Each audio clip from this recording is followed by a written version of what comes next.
tout le monde, j'espère que vous allez bien, je suis ravie de vous retrouver pour cette vidéo où nous allons enfin parler de cette rétrograde de Vénus depuis le temps que je t'en parle. Donc la rétrograde de Vénus a commencé le 13 mai dernier et se finira le 25 juin prochain. Si tu regardes cette vidéo parce que tu cherches des informations sur la rétrograde de Vénus et que nous ne sommes plus en 2020, ne t'inquiète pas, les infos que je vais donner ici sont assez généraliste pour que ça colle à toutes les prochaines rétrogrades de Vénus que nous serons amenés à vivre. Tout ça c'est formidable. Si tu es membre de la communauté en ligne, je t'invite à récupérer d'ores et déjà ton petit carnet dans ton espace membre, notamment cet espace, cette page te servira à noter les informations importantes que tu souhaites retenir. D'ailleurs, je fait ce petit carnet et il y aura des vidéos associées en bonus. En plus de vos rituels nouvelle lune, pleine lune, parce qu'après ça reviendra, mais pas avant la prochaine rétrograde et directement via la boutique sur le site. C'est un petit cadeau que je te fais. C'est parti, rétrograde de Vénus. Qu'est-ce qu'on entend? Qu'est-ce qu'on en dit? Qu'est-ce qu'une rétrograde? Déjà peut-être, hein. C'est peut-être la question que tu te poses. Alors pour répondre à cette question, il faut venir s'intéresser non pas à de l'astrologie mais à de l'astronomie. Hein, ah oui.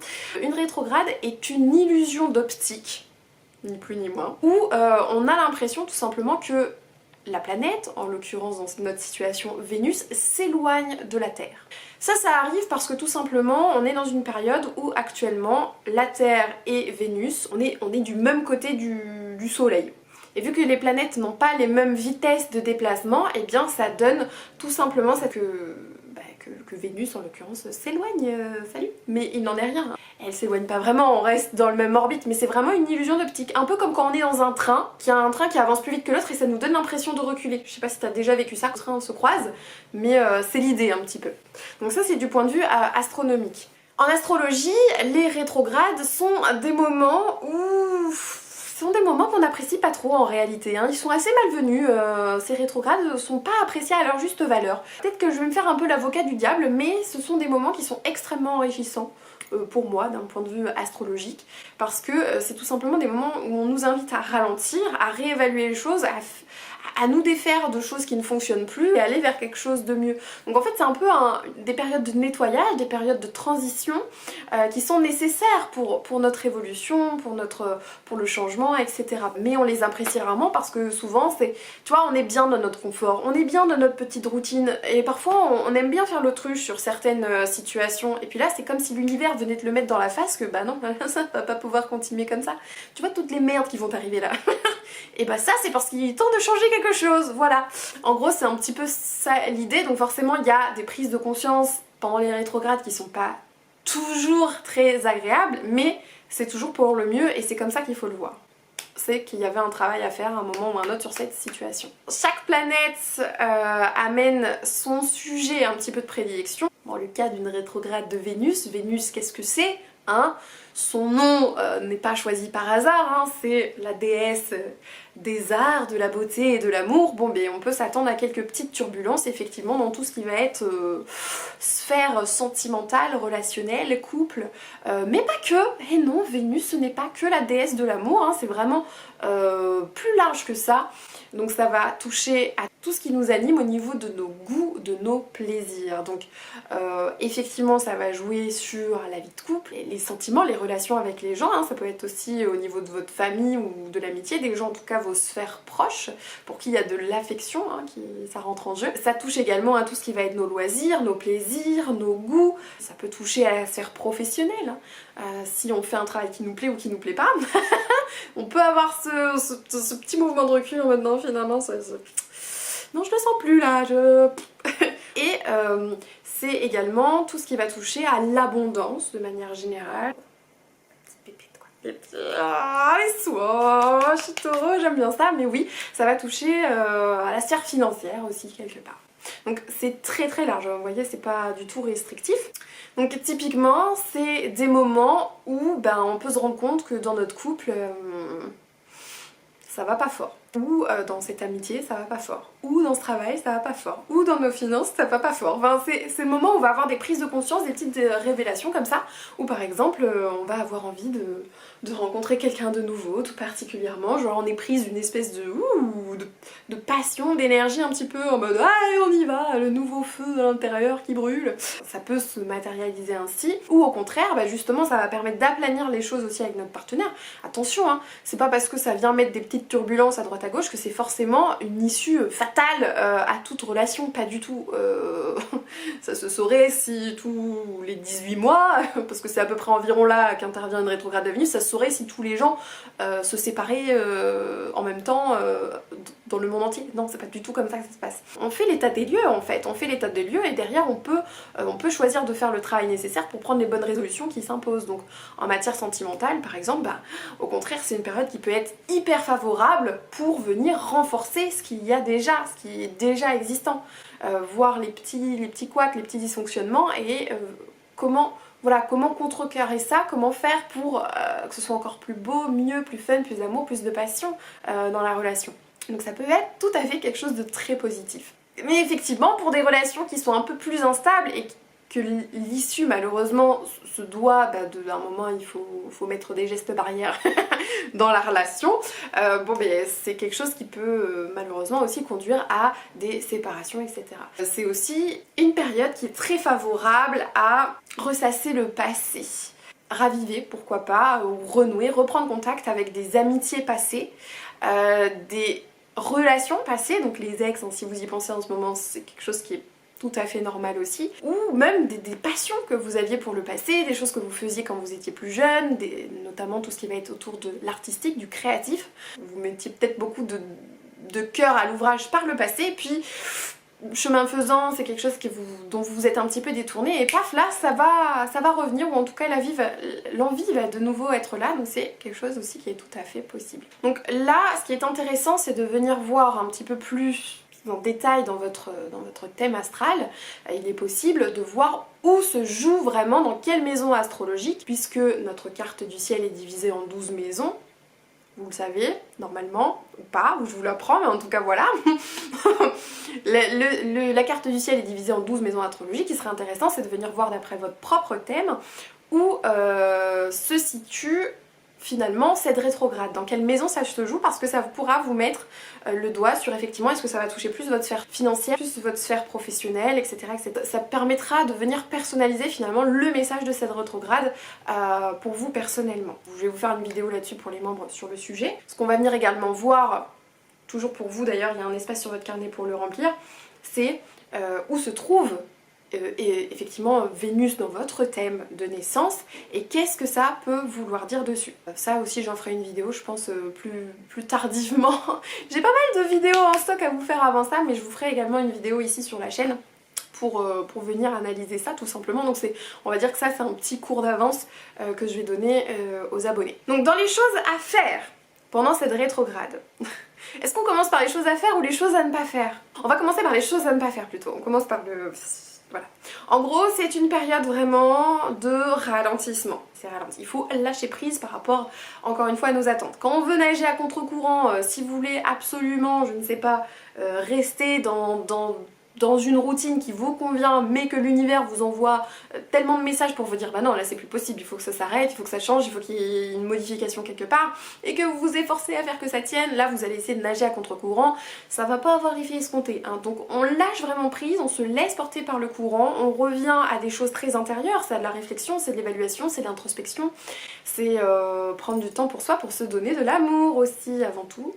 Donc dans les choses qu'on va éviter de faire en cette période, ça va être tout ce qui va être nouveau. Hein, tous les nouveaux projets dans lesquels on veut se lancer, genre une nouvelle relation sentimentale, attendons. Un investissement financier, voilà c'est pareil, vous adonner à une toute nouvelle passion sortie de nulle part, artistique ou créative, peut-être attendez aussi. On est moins dans du neuf qu'améliorer ce qu'on a déjà ou rallumer la flamme de l'ancien. Voyez, c'est plus cette dimension-là, ce qu'on va plutôt nous inviter à faire. Donc prendre soin de vos finances, genre à un moment on se met de but en blanc devant notre budget, on voit ce qui rentre, on voit ce qui sort, on fait pas de folie dépensière non plus. On prend le temps voilà, de jauger, est-ce que c'est vraiment un besoin actuellement ou est-ce que c'est une folie passagère, parce qu'on peut avoir aussi cette envie de... Hein, je vous l'ai dit, hein, ça peut être les deux extrêmes, donc on peut être très très ralenti ou au contraire avoir une envie d'être dans le... dans du tout feu tout flamme. On gère bien son argent, on se met à plat avec nos finances, on dresse un plan financier, couvrir les dettes si vous en avez, gérer l'argent après, les entrées, les sorties, et enfin le dernier palier c'est investir. Vous voyez où vous en êtes par rapport à ça, par rapport à vos relations avec l'argent, vos croyances avec l'argent, etc. C'est un travail que vous pouvez faire pendant cette rétrograde. Ça peut être d'ailleurs fait de manière très consciente ou au contraire c'est des choses qui peuvent se faire très spontanément, inconsciemment et sans la connaissance derrière de la rétrograde de Vénus en soi. C'est des choses qui opèrent quand même et ça c'est marrant. C'est marrant quand on s'en rend compte et qu'on se dit ah oui c'est vrai, ah ouais ça explique alors.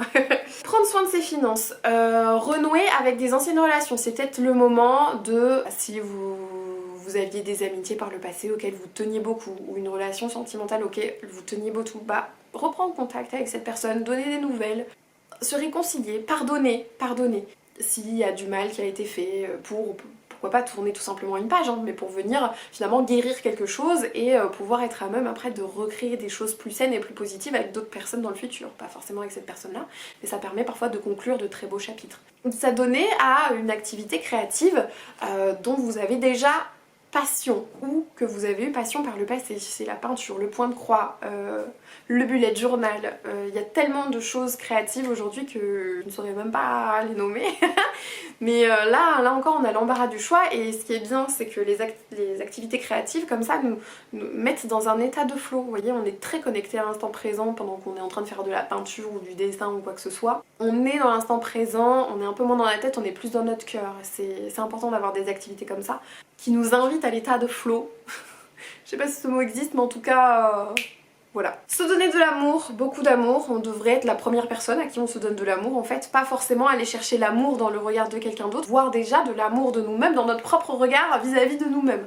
Ça c'est voilà tout ce qui va être touché autour de l'estime de nous, la confiance en soi, le body image. Qu'est-ce qu'on peut faire pour prendre soin de soi, hein. Moi c'est quelque chose qui me travaille beaucoup actuellement. Mon corps et comment le prendre en santé, je reviendrai un petit peu dessus, je pense que le prochain podcast pour la fin du mois de juin, je vous parlerai justement de cette rétrograde parce qu'il s'est passé pas mal de choses et ça peut être bien qu'on en parle. Si vous êtes en couple, et bien ça peut être le bon moment aussi de venir raviver de la flamme, voilà comment mettre plus d'amour, plus de petits moments de plaisir simple, de complicité, d'activité à deux, de sensualité, de sexualité, bref. On est là pour raviver la flamme aussi, ou alors vraiment venir se libérer d'une relation passée, d'une situation passée, d'une blessure en fait, de quelque chose qui encore aujourd'hui finalement apporte un peu de lourdeur, de poids dans notre vie et dont on a envie de vraiment se tourner la page, de s'en libérer pour avancer et pouvoir écrire un nouveau chapitre. Donc ça marche tout particulièrement bien avec une rupture sentimentale. Si dans votre passé vous avez vécu une rupture et c'était vraiment une épreuve et vous en êtes sorti le cœur brisé littéralement en deux, voilà, on peut se saisir de ces énergies-là pour venir faire un travail vraiment de guérison et pouvoir être en mesure de tourner la page et de réouvrir ce cœur à l'amour et à de potentielles nouvelles relations. Voilà, globalement, ce que cette rétrograde nous invite à faire. C'est ce que je vous invite à faire aussi de manière plus suivie, plus approfondie. C'est venir faire cette petite leçon d'amour, justement, que nous invite à faire Vénus. Donc, trois étapes.